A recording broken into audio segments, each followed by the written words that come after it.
The Tibetan Plateau, often referred to as the roof of the world, it is the highest and the largest plateau on the earth. With an average elevation of 4,500 meters above sea level. Amidst the harsh, high-altitude landscapes of the Tibetan Plateau, a rich and ancient architectural tradition has evolved over centuries. Tibetan architecture is strongly influenced by harsh geography and climate of the Tibetan Plateau, as well as by centuries-old practices of Bon religion and Tibetan Buddhism. The architecture reflects a harmonious relationship between the people and the land, incorporating local materials, spiritual symbolism, and an enduring sense of reverence for nature.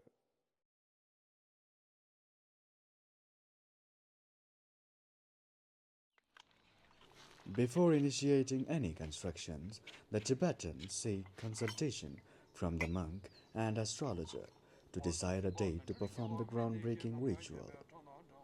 At the ceremony, 𝙏𝙝𝙚 𝙃𝙝𝙗𝙗 𝙪𝙤 prayers are recited and rituals are performed.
The earliest forms of Tibetan architecture were influenced by Buddhist traditions and the region's isolation, creating unique solutions for living and worshipping.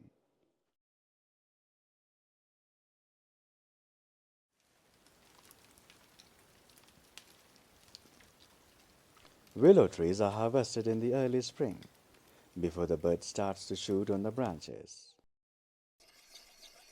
𝙏𝙝𝙚 is preparing his tools. Usually, the men do the cutting and the women do the trimming process.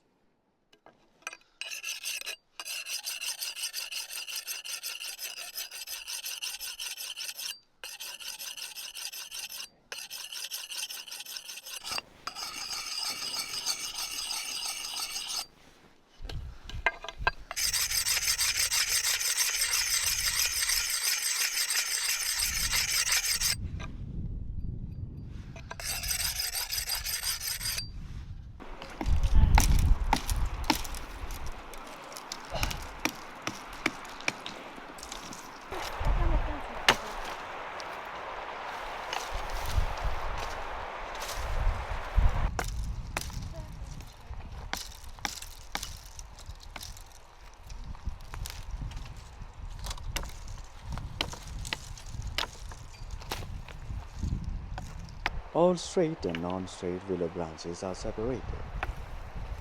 Twisted willow branches are kept as firewood for the winter.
Willow branches can grow up to 8 to 12 feet in height.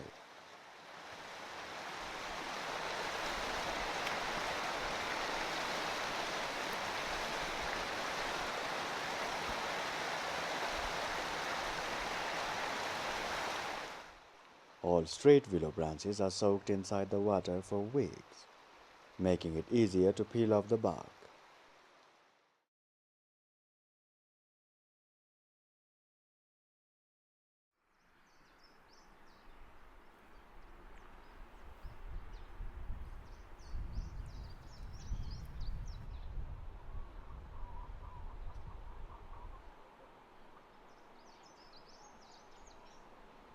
As spring arrives, the skin of the willow branches is peeled away.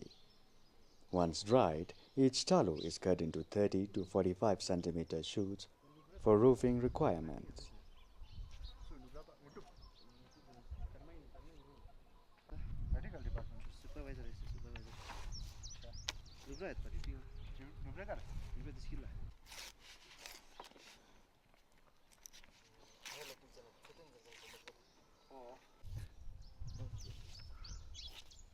मिल नहीं रहा है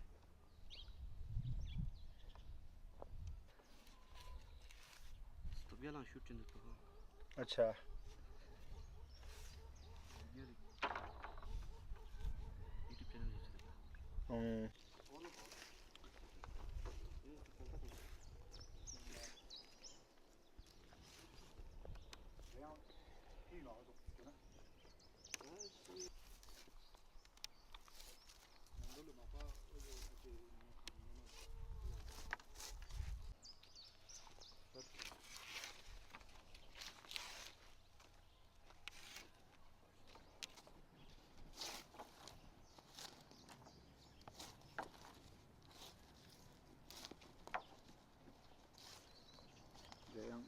yang aja gitu yang rumah कोई नमे ही होते हैं कौन है चल पता ना suci gitu nama कज़न नमे ही हैं वैसे आधे college suci gitu aku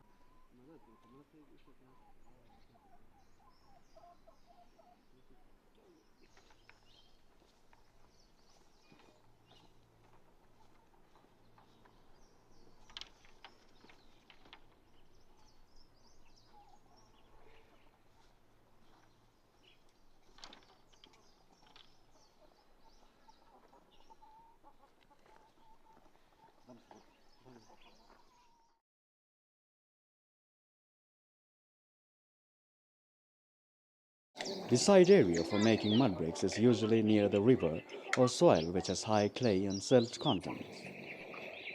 Before digging the earth, water is added to the soil and left overnight.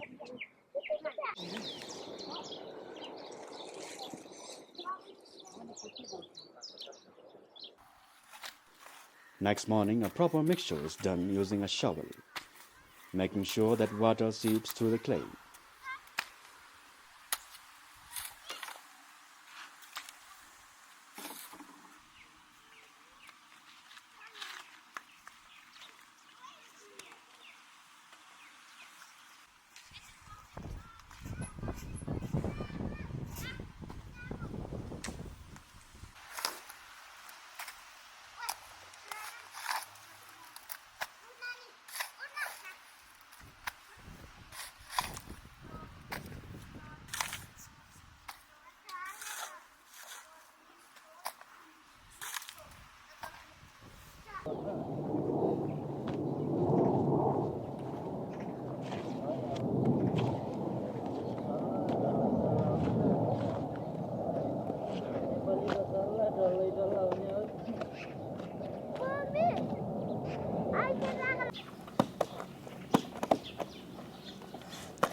Once the mixture is done, it is put inside a firm block to make the bricks. It takes 2 to 3 days for the mud bricks to dry. Each brick needs to be turned at the end of each day to make sure that the brick dries properly. A group of 4 laborers can make up to 700 mud bricks per day.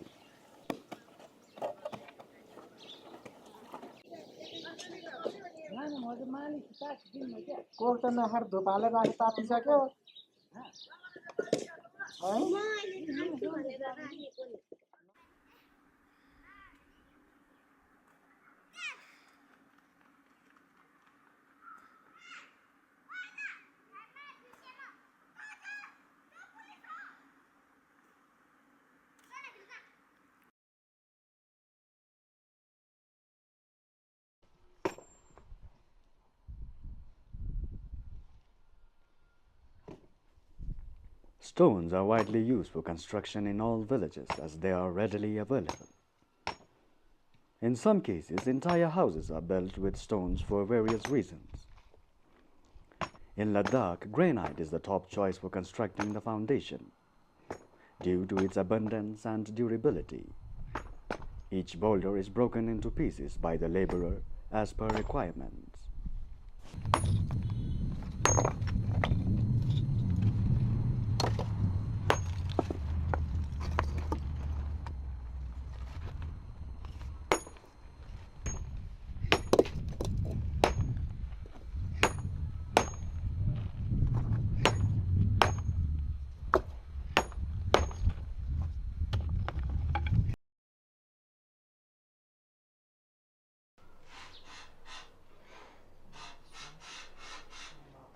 Traditionally, the master carpenters are the architects of the traditional building. They are involved in every step of the construction process. The decorative motifs of flowers, pignos, cholo, and pema are carved on the wood. These are used on top of doors as well as windows depending on the status of the family. For the prayer rooms and altars, more elaborate decorative elements are made, such as dragons, flowers, lions, and cranes.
Nang kurang berapa tu?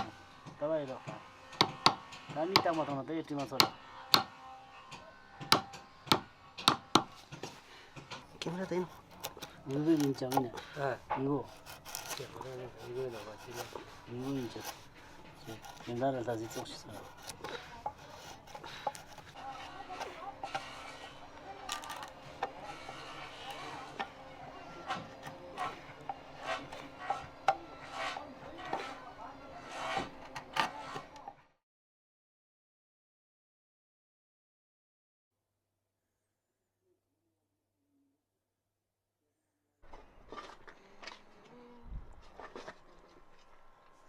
Once the groundbreaking ceremony is done, foundation layout is prepared. As per tradition, a piece of stone which is found near the site has to be used for the building's foundation. Foundation walls for large buildings and monasteries can be 6 to 8 feet thick. Normal house can be 2 to 4 feet thick with stone walls.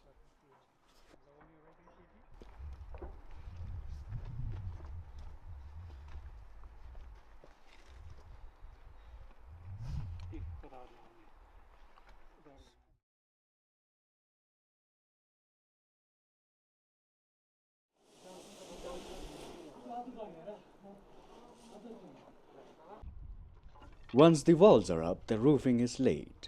The wooden beams, usually of poplar trees, are laid on the roof with a gap of roughly 1 to 1.5 feet.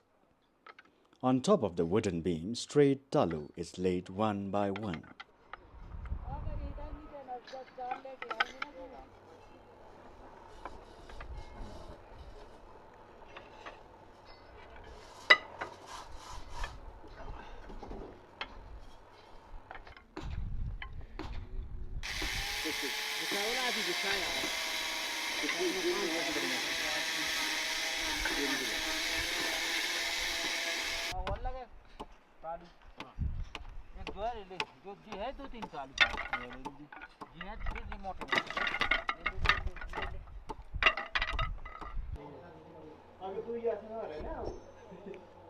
तो मार बसे जाते लेन की आ ना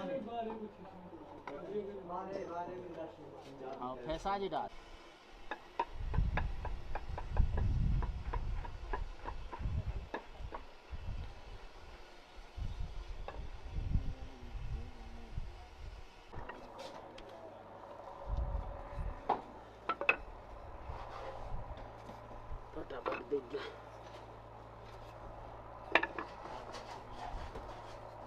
Traditionally, wild grasses are laid afterwards. Nowadays, cardboards are used instead.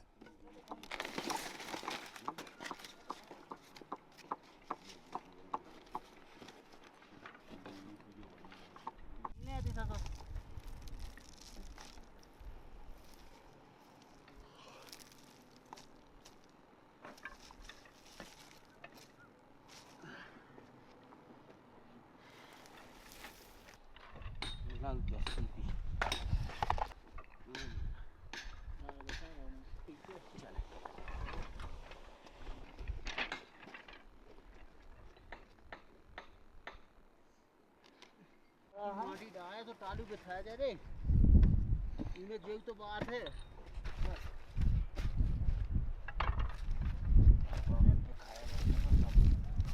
The parapet design varies from region to region. In central Tibet, pempe, a wild grass, is used for the parapet, which in Ladakh is called pensak. That is, talu is cut in the shape of flower petals and stacked together.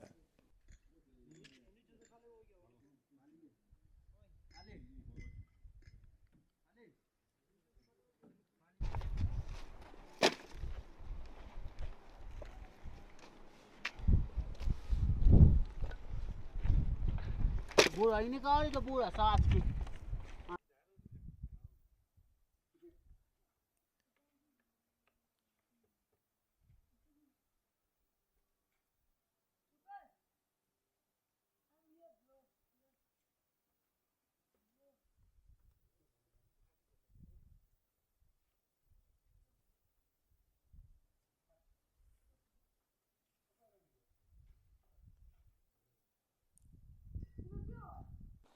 Red paint is used for religious monuments, monastery buildings, and monks' quarters.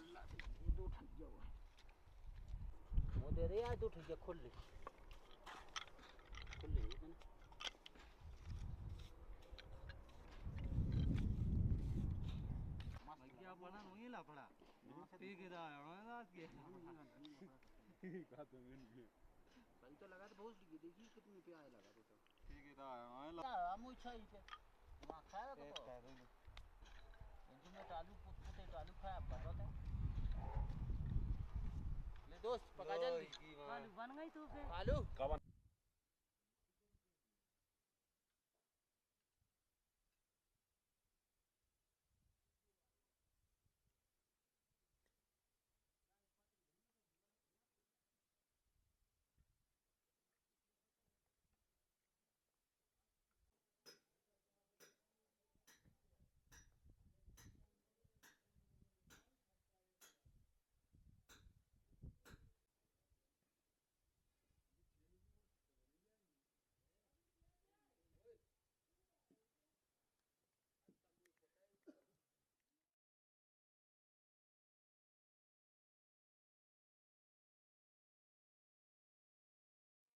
This house is said to be built by a nobleman from Ladakh in the early 20th century.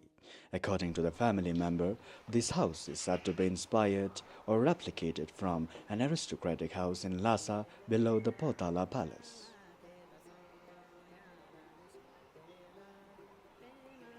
Seven such replicas were made in Ladakh during the time.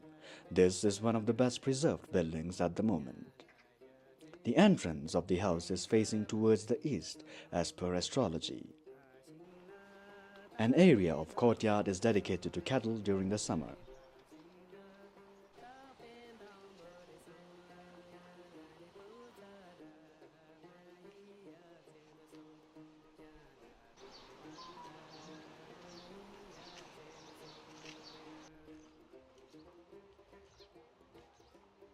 The richly decorated wooden entrance, doors and windows are only reserved for noble or aristocratic families.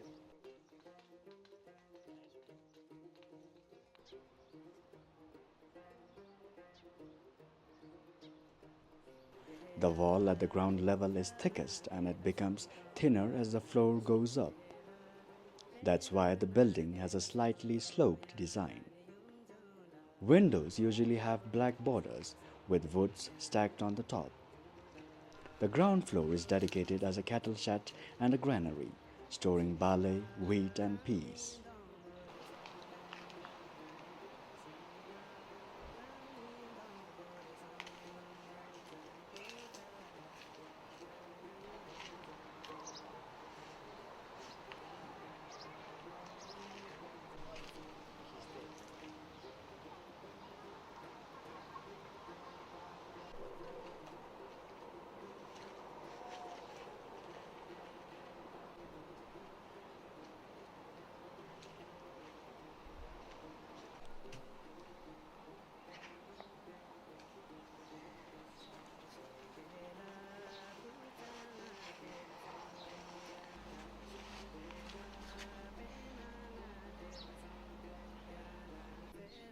First floor is where the kitchen is located.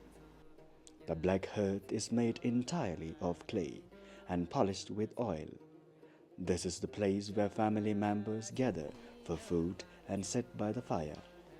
Chimneys were not common during that time. Notice how the entire roof is coated in black, stained by smoke and layered with soot.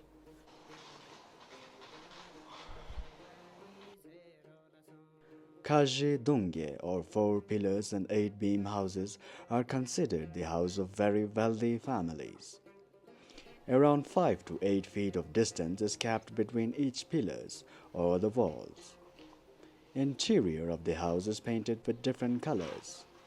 Shambhu on the upper part and Gyanak Chakri border with different colorful strips.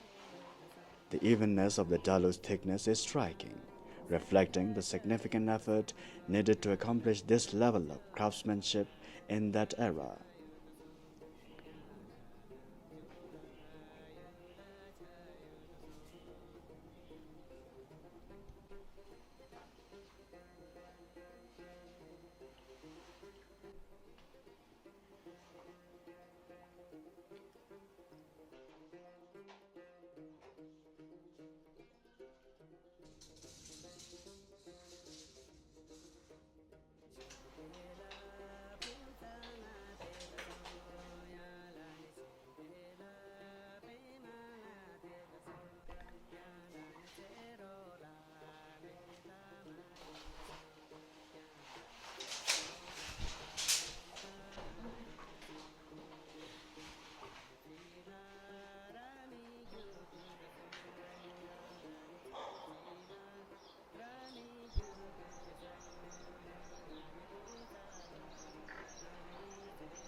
Prayer rooms are typically located on the top floor, often featuring a small yups or sunshade.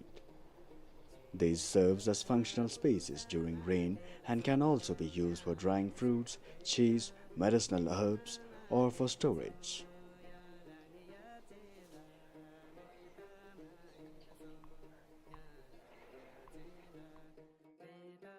Generations of craftsmen have honed their techniques in utilizing the natural resources sustainably and minimizing the environmental impact.